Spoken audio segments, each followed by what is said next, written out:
इन्नल हम्दुलिल्लाहि नहमदुहु व नस्तईनुहु व नस्तगफिरुहु व नु'मिनु बिही व नतवक्कलु अलैहि व नऊज़ु बिल्लाहि मिन शुरूरि अनफुसिना व मिन सय्यिआति अमालिना मन यहदिहिल्लाहु फला मुदिल्ल लहु व मन युज़्लिल्हु फला हादिय लहु व अशहदु अन ला इलाहा इल्लल्लाहु वहदहु ला शरीका लहु व अशहदु अन्ना मुहम्मदन अब्दुहु व रसूलुहु अम्मा बाद फ़इन्न खैरल हदीसी किताबुल्लाहि व खैरल हदी हदी मुहम्मदिन सल्लल्लाहु अलैहि वसल्लम व शर्रल उमूरि मुहदसातुहा व कुल्लु मुहदसतिन बिदअह व कुल्लु बिदअतिन ज़लाला व कुल्लु ज़लालतिन फिन्नार।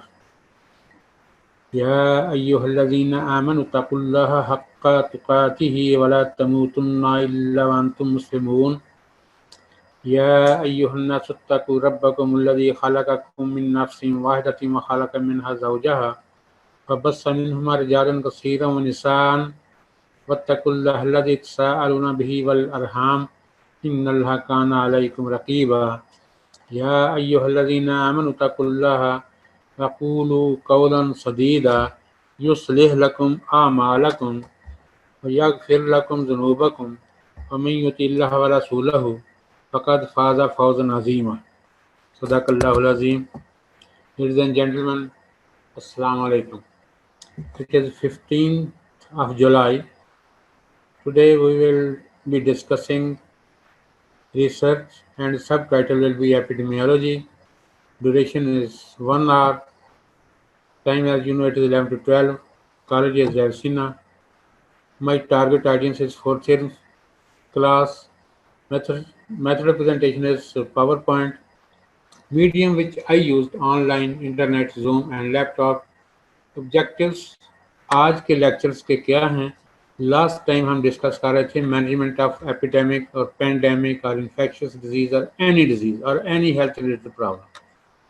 ये हमारे ऑब्जेक्टिव थे जिसमें से हमने एक डिस्कस किया था, method of evaluation by asking questions. इसके साथ मैं मैनेजमेंट के साथ ही मैं थोड़ा सा आपको नॉर्मल कर्व के बारे में बताऊंगा, पी वैल्यू के बारे में बताऊंगा और जी स्कोर के बारे में भी डिस्कस करेंगे। ये तीनों चीज़ें बड़ी इंपॉर्टेंट हैं, इनमें से कोई ना कोई क्वेश्चन आ जाता है। ये होता क्या है इसके बारे में थोड़ी देर बाद बात करें। आज का हमारा है management of infectious disease, epidemic, pandemic, non infectious disease, health problem, anything. हमने बताया था आपको कि एपिडेमिक क्या होता है। It is unusual occurrence. It is not the usual occurrence. It is unusual occurrence. जिसको हम स्टैटिस्टिक्स ज़बान में सिग्निफिकेंट occurrence कहते हैं, important occurrence कहते हैं। Unusual occurrence of disease or health-related state or event or problem in a community or region clearly in excess of expected frequency. आगे चल के बताएंगे एक्सपेक्टेड फ्रिक्वेंसी क्या है। वैसे पहले भी बहुत दफ़ा बता चुके हैं। आउटब्रेक क्या होती है? Small usually localised epidemic. For example एवसीना हॉस्पिटल में अगर कोई आउटब्रेक हो जाए तो उसको हम आउटब्रेक कहेंगे, एपिडेमिक हो जाए तो हम आउटब्रेक कहेंगे। severity of the epidemic or pandemic, intensity of the epidemic pandemic depends on the following 4 factors: environmental conditions, host population की conditions, socio-cultural behavior of the people, और very important characteristic of the agent। हमने आपको बताया था कि epidemics 3 किस्म के होते हैं। One is common source epidemic, the other one is propagated epidemic and third one is slow और मॉडर्न एपिडेमिक्स। कॉमन सोर्स में फिर 2 टाइप्स होती हैं, पॉइंट सोर्स और सिंगल एक्सपोजर एपिडेमिक, कंटिन्यूस और मल्टीपल एक्सपोजर एपिडेमिक। इस तरह प्रोपेगेटेड एपिडेमिक्स 3 किस्म के होते हैं। प्रोपेगेटेड, प्रोपेगेट करता है person to person, arthropod to person और एनिमल टू पर्सन। ये 3 किस्म की एपिडेमिक्स होती हैं। इनको मैनेज कैसे करना है ये हमारा आज का ऑब्जेक्टिव है। मैंने आपको बताया था कि हमारे पास 4 सब्जेक्ट्स होते हैं, 4 टॉपिक्स होते हैं, 4 डिपार्टमेंट्स होते हैं, 4 एस्पेक्ट्स होते हैं मैनेजमेंट के। फोरकास्टिंग ऑफ एपिडेमिक ये हम लास्ट टाइम डिटेल में डिस्कस कर चुके हैं। आज हमने डिस्कस करना है investigation of an epidemic. Investigation शुरू होने से पहले मैं जीज को, टी वैल्यू और नॉर्मल कर्व को ज़रा डिस्क्राइब करूंगा, और तीसरा एस्पेक्ट इसका होता है कंट्रोल ऑफ एपिडेमिक, और चौथा होता है prevention of its recurrence. Forecasting मैंने आपको ड्यूज के हवाला दिया था, disease early warning system. disease early warning system. An early warning system to get prepared to meet the challenges of the impending epidemic or pandemic. More appropriate in cyclic or seasonal epidemics where the pattern has been studied from the past data or outsourced data. बाहर के मुल्कों के data से भी हम इसको help ले सकते हैं। One thing is very important. Forecasting may not totally prevent the epidemic, but definitely, surely, it controls its severity as well as spread to others, other persons, other areas. Three prerequisites for forecasting an epidemic: study of the incidence rate of the disease, study of prevalence rate of the disease, study of the disease specific morbidity, and study of the disease specific mortality rates, age and gender wise morbidity and mortality rates. फिर इसके बाद आता है data, day wise, month wise, year wise data for the last 3 years for comparison study of the pattern of disease. ये उस epidemic के लिए जो पहले होता रहा है। कोविड-19 के लिए अगर हम कहेंगे तो उसके लिए प्रीवियस डेटा तो नहीं आएगा, उसके लिए हमें day wise, month wise data चाहिए होगा। इस डेटा को हम क्या करेंगे, जेब में डालेंगे, टेबल की अलमारी में रख देंगे, फाइल में बंद करके फेंक देंगे? नहीं, इस कलेक्टेड डेटा को हम प्लॉट करेंगे ग्राफ पेपर, फिर हम इसको प्रेजेंट करेंगे। इसलिए for the detection and visual appreciation through trend analysis of the disease. मैंने आपको बताया था कि लाइन डायग्राम जो होती है, लाइन ग्राफ जो होता है, वो टाइम ट्रेंड को, एपिडेमिक को प्रेजेंट करने में सबसे बेहतरीन है। ये उसी की डेफिनेशन है। कलेक्टेड डेटा को हम ग्राफ पेपर प्लॉट करके इमीडिएट डिटेक्शन और विजुअल एप्रिसिएशन लेते हैं। किस तरह से? Time trend analysis of the disease. Plotting of the data helps in immediate assessment of the frequency and intensity and severity of the epidemic. In spite of accurate forecasting, an epidemic cannot be aborted or terminated. अब हम आते हैं investigation of an epidemic.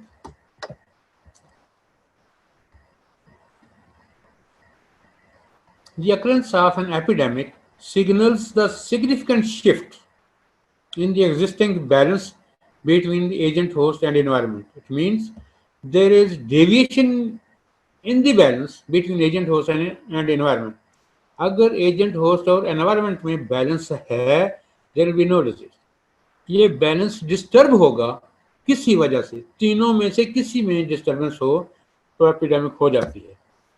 In occurrence of an epidemic, the case investigation must be started to confirm the epidemic. अब हम देखते हैं objectives क्या हैं एपिडेमिक इन्वेस्टिगेशंस। ये दिन में रखें कि क्योंकि हम डील कर रहे हैं एपिडेमियोलॉजी को, एपिडेमिक इन्वेस्टिगेशंस के भी वही ऑब्जेक्टिव्स हैं जो हमारे एपिडेमियोलॉजी के ऑब्जेक्टिव्स हैं। एपिडेमियोलॉजी के जो ऑब्जेक्टिव्स हैं वही हमारे एपिडेमिक इन्वेस्टिगेशंस के ऑब्जेक्टिव्स हैं। First is to define the magnitude of the epidemic in terms of time, place and person. ये हमारा descriptive epidemiology आपको हमने बताया है कि मैग्नीट्यूड हम ले सकते हैं क्रॉस सेक्शन स्टडी से, डिस्क्रिप्शन हम ले सकते हैं डिस्क्रिप्टिव स्टडी से। अब हम आगे चलते हैं नंबर 2 ऑब्जेक्टिव का, to determine the particular conditions and factors responsible for its occurrence. तीसरा है to identify the cause, source and mode of transmission of that infectious disease. ये दोनों ही एनालिटिकल एपिडेमियोलॉजी के साथ ताल्लुक रखती हैं, दूसरा और तीसरा एनालिटिकल के साथ। जैसे हम डिटर्मिनेंट्स डिस्क्राइब करते हैं, determinants first is the description of the magnitude in terms of time, place and person. Then is the determinants detection. Then is the cause, source and mode of transmission. Very important is to make recommendations for its control and prevention. Steps of an epidemic investigation. ये आपको sequence में याद रखने की जरूरत है, आपको याद रखना चाहिए, इसी तरह ही आपकी बुक में दिया हुआ है। First is verification of the diagnosis. आपको पता हो जो डिजीज आप करना चाह रहे हैं उसकी वेरिफिकेशन हो जाए, कंफर्म हो जाए वही डिजीज है, कोई दूसरी नहीं है। जैसे कोविड-19 का हमने अगर करना है तो एड्स को ना लेकर बैठे हैं, डायग्नोसिस में कोविड-19 का करना है, ना कि एड्स का, हेपेटाइटिस बी का, सी का, इसका नहीं। सिर्फ जो हमने करना है, जिसको हमने कंट्रोल करना है, जिसको हमने इन्वेस्टिगेट करना है, उसकी वेरिफिकेशन करनी है हमने। Number 1 is verification of the diagnosis. Number 2 confirmation of the existence of an epidemic. वाकई एपिडेमिक है भी कि नहीं, पैंडेमिक है भी कि नहीं। तीसरा हमें यह भी मालूम होना चाहिए which population segment is at risk. बड़े बूढ़े, मर्द खवातीन, कोई स्पेशल ग्रुप है, कोई प्रोफेशनल ग्रुप है, औरतें हैं, बच्चे हैं, एट रिस्क कौन सी पॉपुलेशन है उसको भी हमने डिफाइन करना है। फिर इसके बाद हमने rapid search for all cases in the area, Pakistan में जितने भी केसेस हैं एकदम हमने उनको कैलकुलेट करना है। ये डेटा लेकर हमने एनालाइज करना है उसी तरह जो टाइम, प्लेस और पर्सन के हिसाब से, काज, सोर्स और मोड ऑफ ट्रांसमिशन के हिसाब से, particular conditions and factors which were responsible for the occurrence of the epidemic. ये एनालाइज करके फिर हम एक हाइपोथेसिस बनाते हैं। इस हाइपोथेसिस को हम टेस्ट करते हैं through analytical studies. Analytical study हमारे पास कौन सी है? केस कंट्रोल है, कोहोर्ट है और क्रॉस सेक्शनल है। फिर इस स्टडी के बाद जब हम हाइपोथेसिस टेस्ट कर लेते हैं, इकोलॉजिकल फैक्टर्स को भी हम स्टडी करते हैं, उनको भी वैलिड करते हैं, वो रिस्पांसिबल कितने हैं। फिर हम इस स्टडी को फॉर एग्जांपल लाहौर में हमने की, जिससे एक्सपेंड करते हैं to other areas, Faisalabad, Islamabad, Karachi, Quetta, Peshawar, दूसरे इलाकों में भी हम इनको एक्सपेंड करते हैं। फिर फाइनली हम इसकी रिपोर्ट देते हैं। इस रिपोर्ट में ऊपर के जो 9 पॉइंट्स हैं वो सारे शामिल होते हैं। रिपोर्ट कम्प्रीहेंसिव होती है, रिपोर्ट में ये सारी चीज़ें शामिल होती हैं। अब पहला स्टेप है वेरिफिकेशन ऑफ डायग्नोसिस। इस वेरिफिकेशन से पहले मैं आपको पी वैल्यू, जी वैल्यू और नॉर्मल कर्व बताऊंगा। इसके लिए आपको चाहिए पेन, पेंसिल, नोटबुक, कैलकुलेटर इंतहाई ज़रूरी है। जल्दी से करें, आई will give you 3 minutes.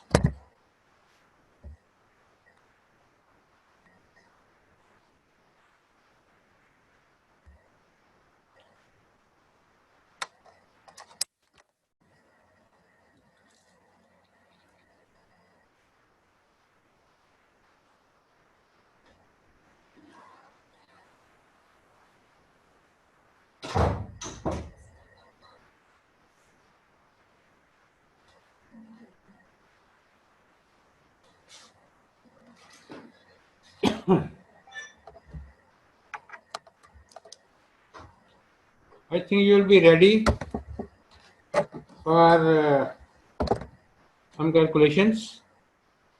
As I told you that I will discuss with you Z-score, p-value and normal curve. Z-score, Z-value, Z-test, तीनों एक ही चीज के नाम हैं। Z-score, Z-value, Z-test, एक ही चीज है।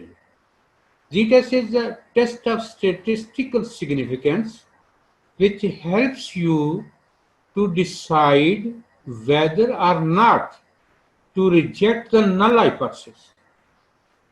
Z-score, Z-test or Z-value is a test of statistical significance that helps you to decide whether or not to reject the null hypothesis, whereas p-value is the probability that you have falsely rejected the null hypothesis. P-value is the probability that you have falsely rejected the null hypothesis. Z-score helps you to decide whether or not to reject the null hypothesis. P-value is probability that you have rejected the null hypothesis which was true, you rejected falsely. P-value क्या होती है? P-value alpha error, alpha value, type 1 error, type 1 value, error of one kind और significance level, ये सारे के सारे एक ही नाम है जिसको हम पी वैल्यू के नाम से याद करते हैं. Okay, probability that you have falsely rejected the null hypothesis. Z scores क्या है और पी वैल्यूज क्या है? Z scores are measure the central tendencies. Z scores are measure the central tendency? No. These scores are the measures of dispersion. Standard deviation is one of the dispersion measures. Standard deviation is one of the dispersion measures. So these scores are used to measure the standard deviations. For example, if a tool, कोई instrument, कोई experiment हम जब करते हैं, Z score आया +2.5. +2.5, it is interpreted as +2.5 standard deviations away from the mean on upper side. +2.5 means Z score +2.5 आए तो इसका मतलब standard deviations away from the mean on upper side, more than the mean you can say. अगर Z score -2.5 आ जाए फिर क्या होगा? It means -2.5 standard deviations below the mean, away from mean, below the mean. Whereas p-values are the probabilities. These both quantities, z-scores, z-values and p-values, they are associated with the standard normal distribution. मैंने आपको बताया हुआ है कि what is standard normal distribution. Standard normal variate, standard normal distribution, Gaussian distribution, ये सब चीजें एक ही चीज का नाम है. Standard distribution, standard normal distribution, Gaussian distribution, standard normal deviate, ये एक ही चीज के सारे नाम हैं. नॉर्मल डिस्ट्रीब्यूशन क्या है? जैसे मैंने आपको बताया, हाइट, वेट, पल्स रेट, ये तो नॉर्मल डिस्ट्रीब्यूटेड हो सकता है, इनकम नॉर्मल डिस्ट्रीब्यूटेड नहीं है. These distribution relates the standard deviations with the probabilities. Z values, p values, they relate the standard deviations with the probabilities and allows the significance and confidence level to be attached to Z scores and p values. ये confidence level और significance level to standard deviation हो जिसको हम 95% level कहते हैं, इससे बाहर हो तो ये सिग्निफिकेंट है, इसके अंदर हो तो ये कॉन्फिडेंस है. दूसरे लफ्जों में कॉन्फिडेंस लेवल वो होता है जो हमारा एक्सेप्टेंस रीजन होता है, सिग्निफिकेंस लेवल हमारा वो होता है जो हमारा रिजेक्शन लेवल होता है, रिजेक्शन एरिया होता है, रिजेक्शन रीजन होता है. अब एक हम एग्जांपल लेते हैं, आपकी बुक में दी हुई है, माशाल्लाह से खोली तो नहीं होगी किसी ने. कहता कि हमने आपकी क्लास का कोई 35 के स्टूडेंट का सैंपल लिया जिसका मीन हमारा 72 आया पल्स रेट का, और स्टैंडर्ड डेविएशन इसकी 2 आई. Mean was 72, standard deviation was 2. इस एक तो ये कैलकुलेट करना है, इसके बाद मैं 2 एक्सरसाइज दूंगा जो आपने एट द एंड उसको सॉल्व करना. What is the probability that a student chosen at random will be having pulse rate of more than 80? In other words, what proportion of people will be having pulse rate of 80 or more than 80? Question एक ही है.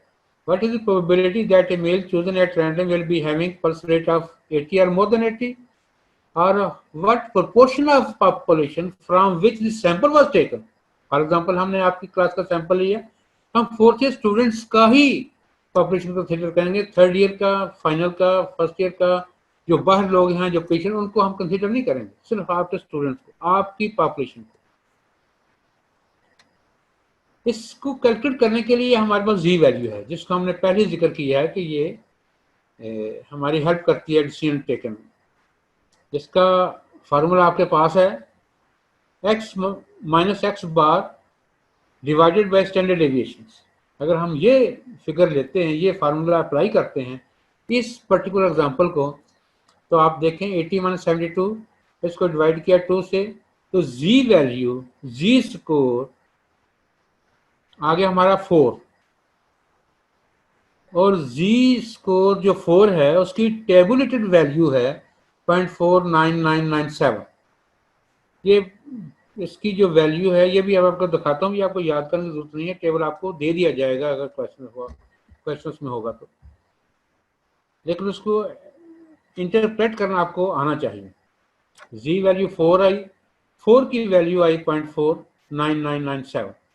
अब ये देखिए, हमने कहा कि more than 80, mean थी 72, हम सिर्फ अपर एरिया को ले रहे हैं, ज्यादा को ले रहे हैं.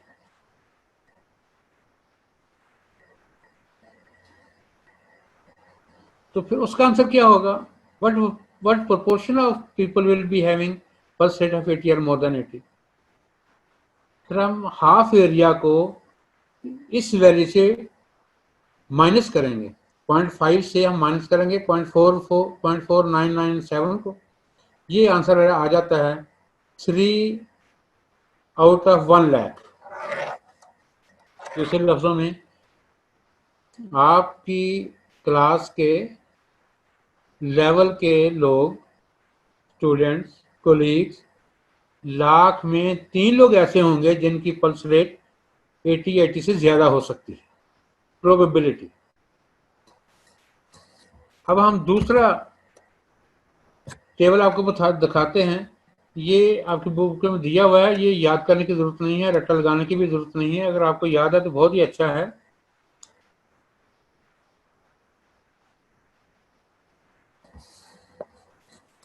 ये आपको वैल्यू दे दी जाएगी, बता दी जाएगी. अब हम देखते हैं एक और एग्जांपल को. हमने उसी जो आपके 25 सैंपल लिया था, जिसका हमने पल्स रेट 72 निकाला था मीन, उसका हमने हाइट लिया. Mean height was 171.5 centimetres with standard deviation of 6.5. लेकिन नॉर्मल डिस्ट्रीब्यूशन को दो चीजें कवर करती हैं, सेंट्रल टेंडेंसी को भी और मेजर्स ऑफ वेरिएशन को भी, इस इख्तलाफ को भी, इत्तेफाक को भी, मीन को भी और डेविएशन को, दोनों को लेकर हम चलते हैं. मीन 171.5 आया, जबकि स्टैंडर्ड डेविएशन 6.5 आई.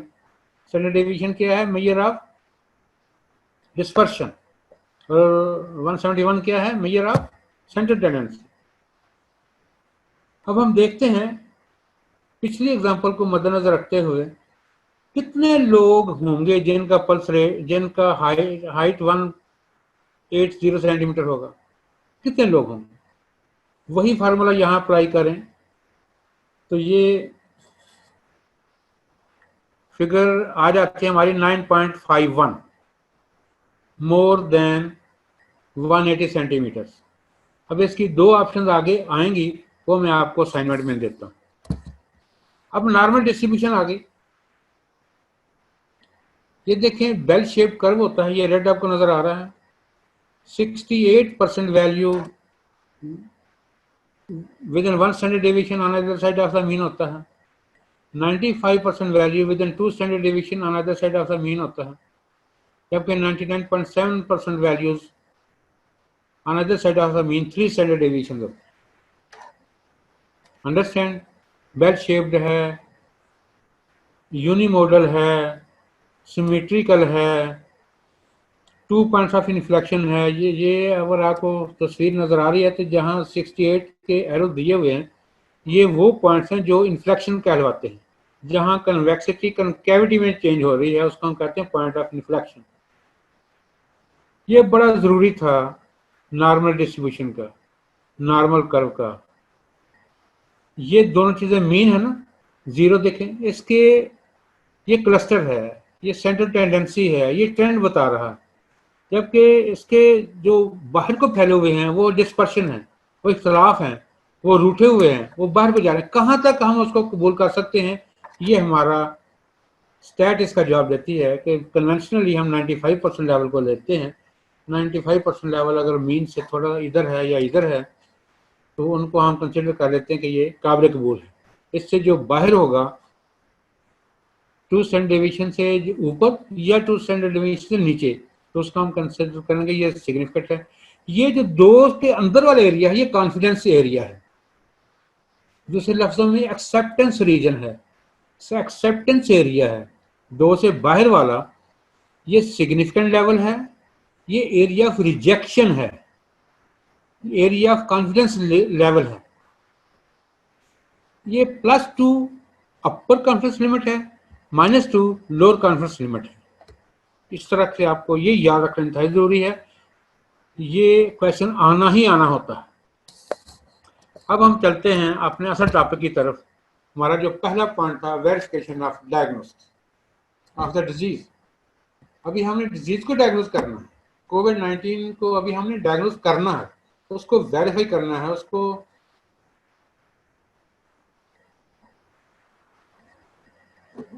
उसको साबित करना है कि ये वाकई कोविड-19 ही है, टाइफाइड नहीं है, एड्स नहीं है, हेपेटाइटिस बी सी नहीं है।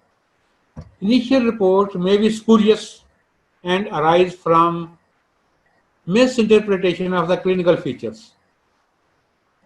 Okay? It is necessary, therefore, at this level, where the spurious association has been considered and there is a misinterpretation of the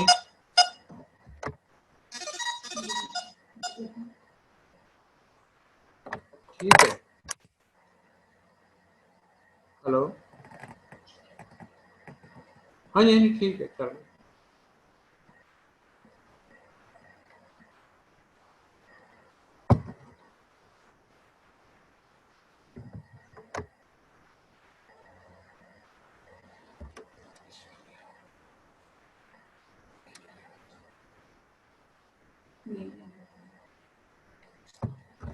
Therefore, at this level, it is necessary to have the verification of the diagnosis on the spot. हमें करना है। Clinical examination of sample cases are sufficient, or laboratory investigations are most useful to confirm the diagnosis. These 4 points are for the verification of the diagnosis. आपको अगर figure दी, आपको कोई disease दी जाए, जैसे कोविड-19 है, तो आपने उसका नाम यहाँ लिख देना।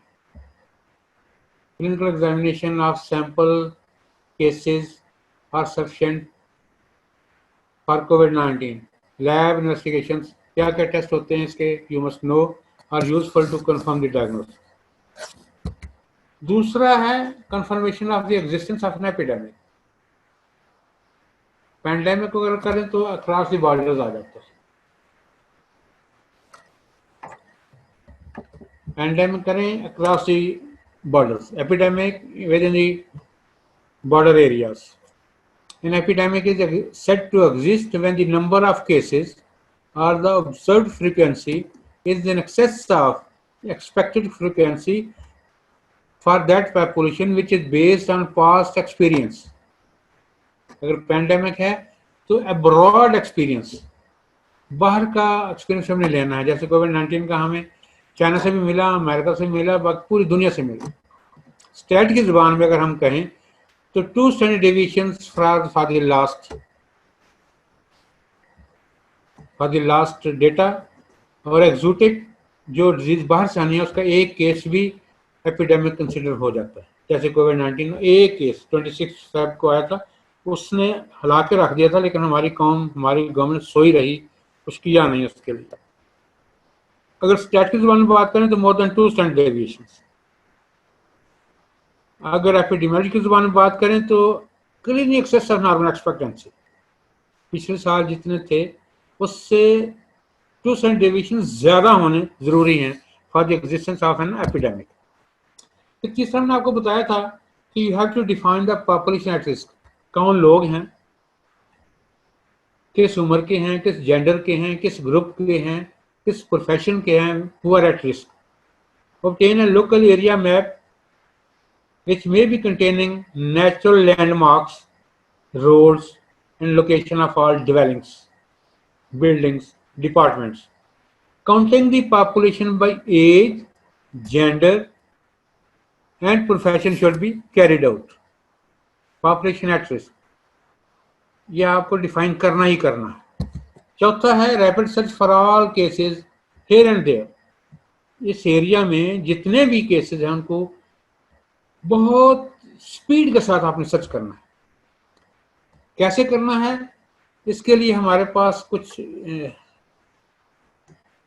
प्रोसेस होते हैं, जैसे मेडिकल सर्वे है। It should be carried out in the defined area to identify all cases. Medical survey, epidemiological case sheets होती है या केस इंटरव्यू होते हैं, should be designed to collect the relevant information. करना किसने है, ये हमने करनी होती है, ये एपिडेमियोलॉजिस्ट ने करनी होती है, ये कम्युनिटी मेडिसिन ने करनी होती है। Number 3, information should be collected which is relevant to the disease under study। उसके बारे में ही हम करेंगे, दूसरी को हम इग्नोर करते जाएंगे। जैसे हमने आपको बताया कि एजेंट, होस्ट एंड एनवायरनमेंट तीनों को मिलाकर हम डेटा को एनालाइज करते हैं। So the data collected should be analysed on ongoing basis, continue basis, under classical parameters of कौन कौन से, time, place and person. Characteristics of time, place, and person should be rearranged in agent, host, and environmental model.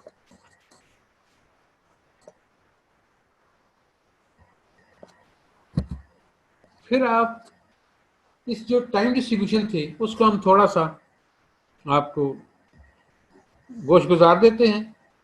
Prepare time, जो हमने analysis करना था, time के लिए ऐसा एनालिसिस करना, तो इसका क्या मतलब है। Prepare chronological distribution of dates of onset and construct an epidemic curve।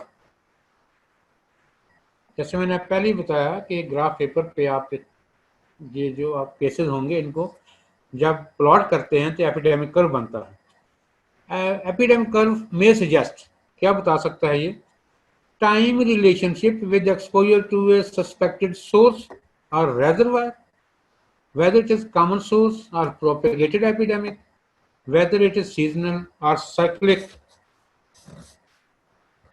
epidemic। अब हम देखते हैं प्रेस के लिहाज से अगर किया जाए एनालिसिस तो कैसे होगा। स्पॉट मैप, स्पॉट मैप क्या होती है, geographical distribution of cases in relation to possible source of infection और reservoir of infection. For example, water supply, air pollution, food and occupation, it should be prepared. Spot map may provide evidence of reservoir or source of disease or mode of spread। Spot map ये आपको बता सकता है reservoir क्या है, source क्या है और मोड ऑफ स्प्रेड क्या है। अब हम देखते हैं तीसरा एस्पेक्ट जो था एनालिसिस का, person. Analyze the data by age, sex, occupation, and possible risk factors. We can determine the attack rates and case fatality rates for those who were exposed to the cases या are the agents।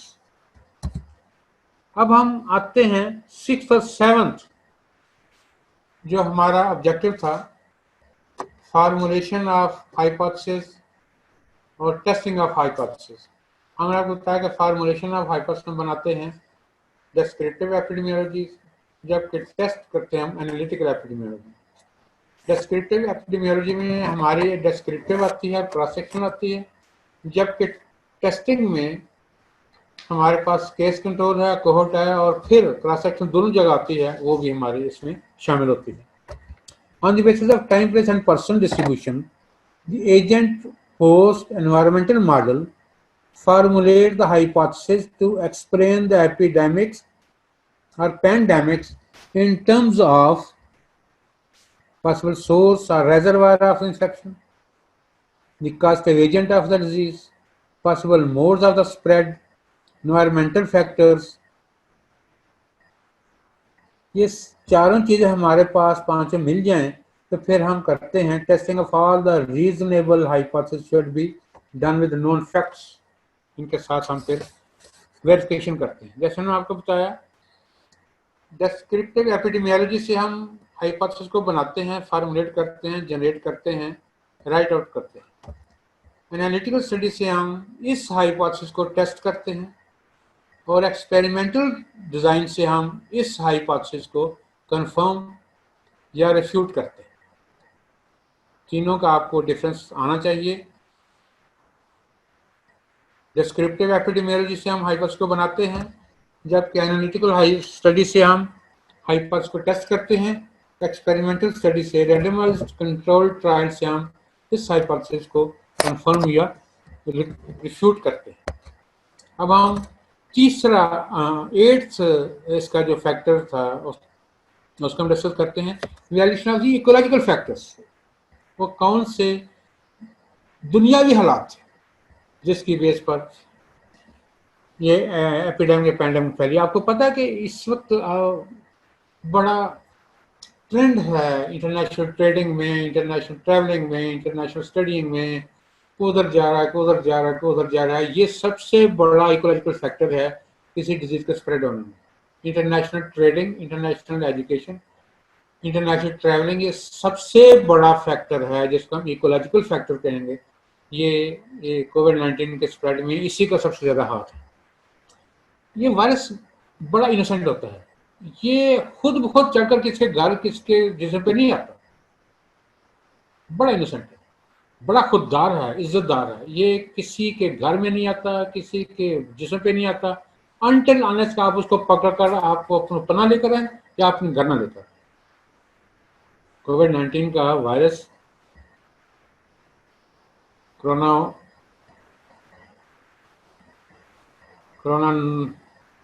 Novel virus flu को बोला जाता है।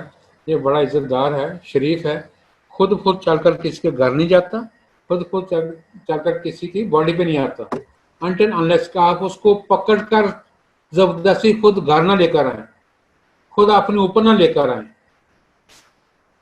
इसको हम कहते हैं ecological factors. Ecological factors which have made epidemic pandemic possible should be investigated, such as sanitary status of the eating establishments, water supply, movement of human populations, atmospheric changes, कुछ socio culture habits होते हैं, जैसे shake hands हमारे यहाँ बहुत ज़्यादा है,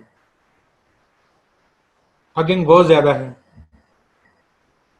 ये इकोलॉजिकल फैक्टर्स हैं जिसका हम सोशियो कल्चरल फैक्टर्स भी कह सकते हैं। ये बहुत काउंट करते हैं इसमें। कोविड-19 में तो शेक हैंड ही सबसे बड़ा इसका जरिया है। फिर टचिंग है, हम ऐसे ही आते जाते किसी बुक को हाथ लगा लिया, किसी फ्लावर को लगा लिया, किसी कपड़े को लगा लिया, किसी के बॉडी को लगा लिया। ये हमारा कल्चरल हैबिट है जो कि इसका बहुत बड़ा फैक्टर है स्प्रेड होने में। टचिंग का, शेकिंग हैंड्स का, हगिंग का। One of the primary concern is to relate the disease to the environmental factors to know the source or reservoir and the mode of transmission of the disease. COVID-19 को एक हम example लेते हैं, मैं इस पे दे रहा हूँ, लेकिन इसमें एक आपको पैथो में भी क्वेश्चन आएगा, कम्युनिटी मेडिसिन में भी आपको SCQ भी होगा और MCQ भी होंगे कोविड-19 के बारे में। ये जो चीज़ें मैं आपको बता रहा हूँ बुक में तो नहीं है, ये आपको मेरे लेक्चर में ही लेनी पड़ेंगी। इकोलॉजिकल फैक्टर्स को, सोशल कल्चरल फैक्टर्स को, फिर इस कोविड-19 को आपने एनवायरमेंटल फैक्टर्स साथ भी मिलाना है। जो इंटरनेशनल ट्रेडिंग है, इंटरनेशनल ट्रैवलिंग है, इंटरनेशनल स्टडिंग है, आना जाना,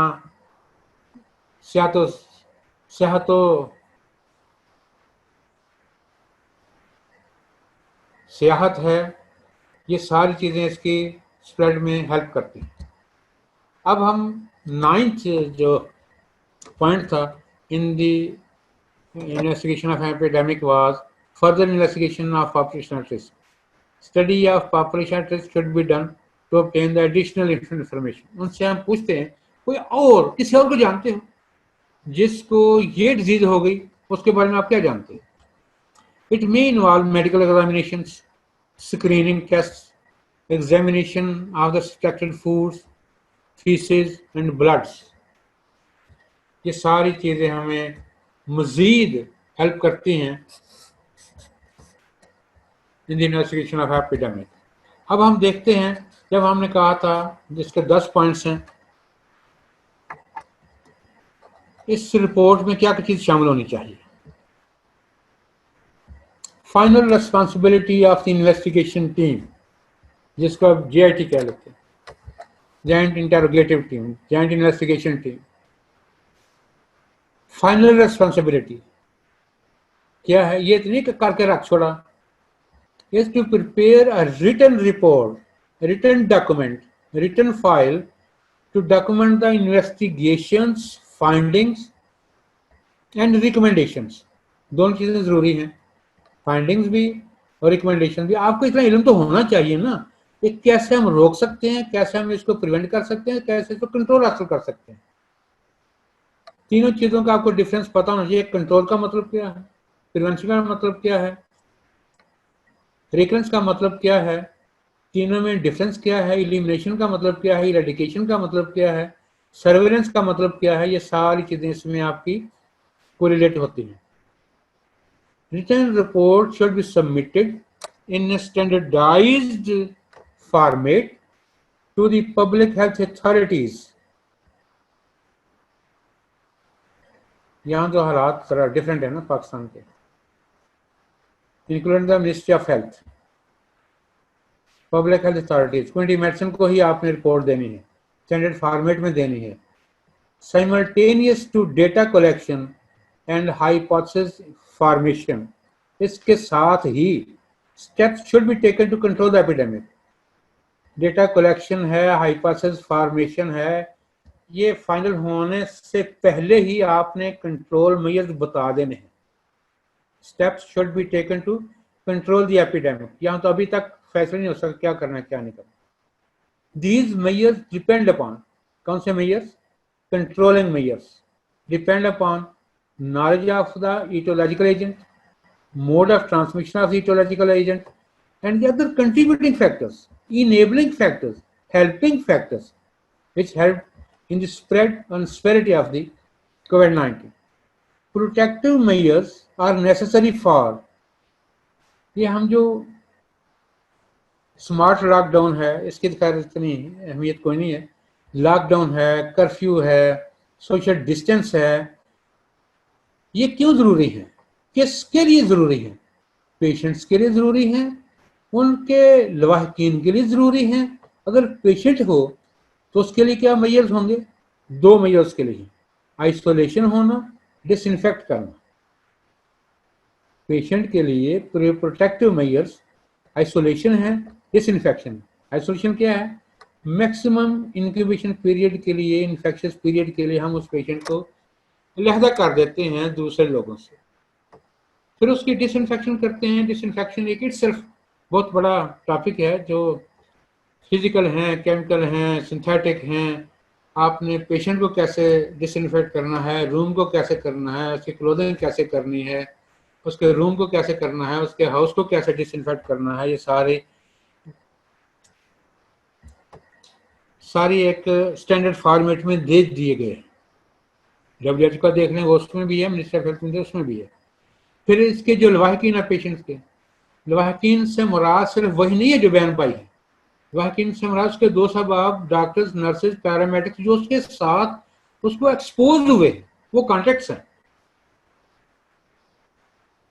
पेशेंट को जो एक्सपोज हुए हैं डॉक्टर्स हैं, नर्सेज हैं। डॉक्टर को तो वैसे ही बेचारों का कोई परेशानी हाल नहीं है, नर्सेज हैं, पैरामेडिक्स हैं, उसके माँ बाप, बहन भाई, दोस्त अहबाब, मिलने जुलने वाले, उसके कोलीग, ये सारे के सारे एक्सपोज पर्सन है, इनको हमने क्वारंटाइन करना है। ये हेल्दी हैं, इनका भी हुआ कुछ नहीं है, एक दिन तीमारदारी के लिए गए हैं, वापस आ गए हैं। डॉक्टर तो रोज ही करते हैं। क्वारंटाइन का मतलब वैसे 40 होता है। Quarantine means 40 days। ये first of all first timely हमें इसका जो रिकॉर्ड मिलता है वो प्लेग में इस्तेमाल किया था क्वारंटाइन का। जो एक्सपोज हुए उनको, जो हेल्दी थे उनको, जो हमने 40 days के लिए क्वारंटाइन कर दिए, अलहदा कर दिए। अलहदा पेशेंट्स भी होते हैं लेकिन वो आइसोलेट होते हैं और डिसइंफेक्ट होते हैं। कॉन्टैक्ट्स जो होते हैं ये अलहदा होते हैं, इनको क्वारंटाइन करते हैं। फिर तीसरे नंबर पर कम्युनिटी आती है। कम्युनिटी को हम कैसे प्रोटेक्ट कर सकते हैं? थ्रू इम्यूनाइजेशन हम कर सकते हैं, थ्रू सोशल डिस्टेंसिंग कर सकते हैं, थ्रू मास्किंग कर सकते हैं, थ्रू ग्लव्स कर सकते हैं, हैंड वॉशिंग कर सकते हैं। ये सारी सारी protective measures for the community. अब हमारा फर्स्ट हमारा एस्पेक्ट था फोरकास्टिंग ऑफ एन एपिडेमिक। दूसरा हमारा था इन्वेस्टिगेशन ऑफ एन एपिडेमिक। दो हमने कंप्लीट किए हैं, दो हमारे बाकी रह गए हैं, कंट्रोल ऑफ एन एपिडेमिक और प्रिवेंशन ऑफ एन एपिडेमिक और पैंडेमिक। आई थिंक इसको हम अगली डिस्कशन तक पेंडिंग करते हैं। अब हम आते हैं एक्सरसाइज की तरफ।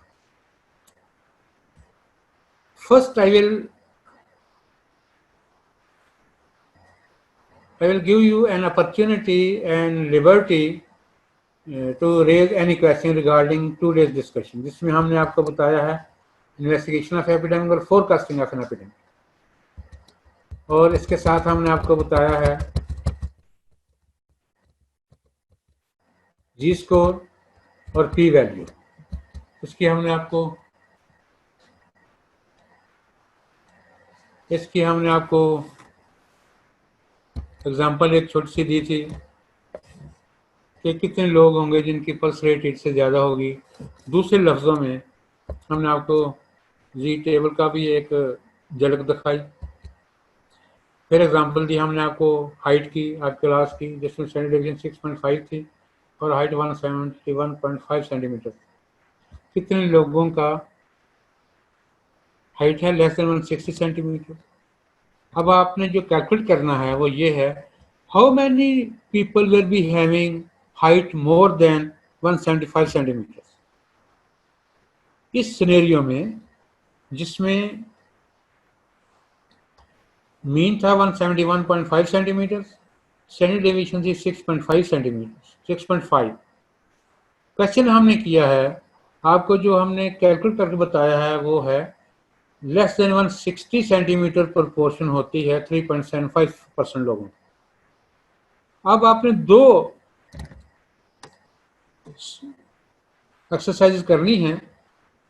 How many people will be having pulse height of more than 175 centimeters? What proportion of people of your level will be having height of 175 centimeters or more? Number two, how many people will be having height between 165 and 175? How many people will be having height? What proportion of people will be having height between 165 and 175 centimeters? अब इसको calculate करेंगे। हमारे पास 5 minutes हैं, you can calculate it.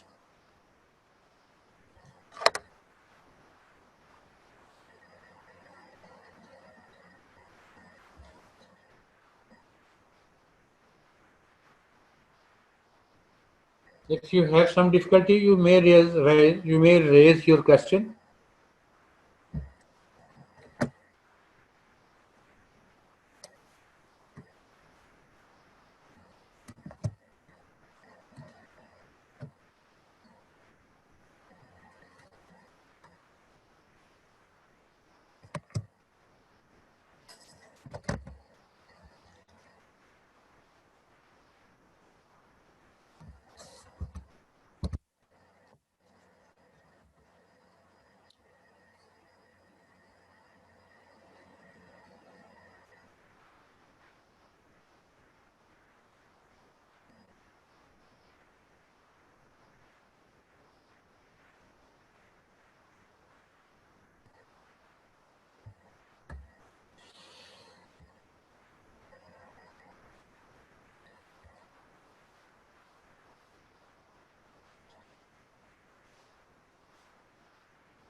ये जी score से ही हम probability निकालते हैं।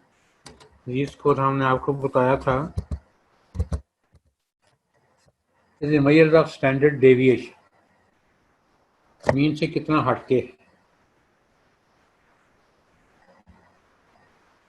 P value is a probability which is derived on the basis of Z score. Both these Z score and P values, they are associated with standard normal distributions. ये सिर्फ normal distribution के साथ अलग रखती है। और कौन सी डिस्ट्रीब्यूशन होती है? एक तो नॉर्मल होती है ना, सिमेट्रिकल जिसको कहते हैं। और कौन सी डिस्ट्रीब्यूशन होती है? मुझे अफसोस से कहना पड़ता है कि पिछले डिस्कशंस में से किसी ने कोई क्वेश्चन पुट अप नहीं किया। इसका मतलब ये है कि कुछ समझ नहीं आया। सारा तो समझ आना खैर बहरहाल महाल, पॉसिबल नहीं। कुछ समझ नहीं आया, क्या क्या पूछें? भाई पूछने में कोई शर्म नहीं होती, पूछने में कोई हेजिटेशन नहीं होनी चाहिए। पूछोगी तो आपको आएगा ना। किसी भी मसले का हल पूछ लेने में होता है। अगर आप उसको लें, इस्लाम को भी लें, फस्अलू अहल ज़िक्र इन कुंतुम ला तालमून, अगर पता नहीं, समझ नहीं, जिनको हमसे पूछ लो।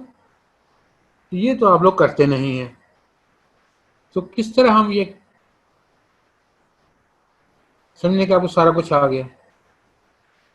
आज हमने डिस्कस किया है पी वैल्यू, जी वैल्यू, नॉर्मल डिस्ट्रीब्यूशन कर्व और गॉसियन कर्व। इसके साथ ही हमने हमारा असल जो था वो था मैनेजमेंट ऑफ एन एपिडेमिक। इसके 4 एस्पेक्ट्स थे। फोरकास्टिंग, उसको भी हमने लास्ट में डिस्कस किया। इस सिटिंग में हमने दूसरा पॉइंट इसका था इन्वेस्टिगेशन ऑफ एन एपिडेमिक, ये डिस्कस किया। आपको हमने एक्सरसाइज दी जो कि स्टिल पेंडिंग है।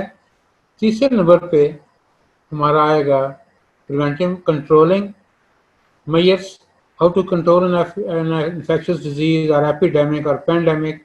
और फोर्थ हमारा एस्पेक्ट होगा how to prevent the occurrence of epidemic और pandemic in future, next time ना हो, कैसे करना है।